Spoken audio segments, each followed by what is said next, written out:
So आज आहे Sunday आणि आज मला बिलकुलही स्वयंपाक करायचा मूड नाही आहे. सो आज मी ठरवलं आहे मी बनवणार माझा all time favourite upma. Okay, so let start.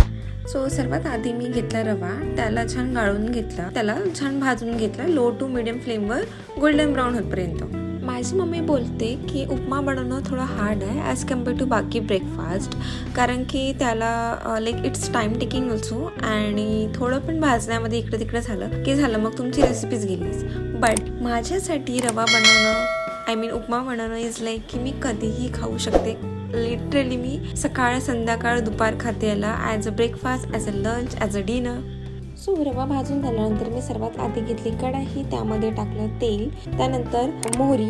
Side by side मी पाणी पण गरम करायला ठेवलेलंच होतं. मोहरी थोडी तडकली त्यानंतर मी सर्वात आधी त्यामध्ये टाकलं कढीपत्ता, देन कांदे, मिरची, त्यानंतर शेंगदाणे, वाटाणे, तिखट, मीठ, हळद हे सगळं छान मिक्स करून घेतलं आणि त्याला थोडंसं वाफेवर शिजू दिलं. कांदे थोडे शिजले की त्यामध्ये मी टाकते रवा. इकडे माझी रेसिपी थोडी वेगळी आहे, मला उपमा हा थोडासा आंबटसर आवडतो. मी हे गरम पाण्यामध्ये दही छान मिक्स करून घेते आधी. रवा छान मिक्स झाला की त्यावर थोडं झाकण ठेवून 5 ते 10 मिनिटं त्याला शिजू द्या. त्यानंतर तुमचं उपमा इज रेडी.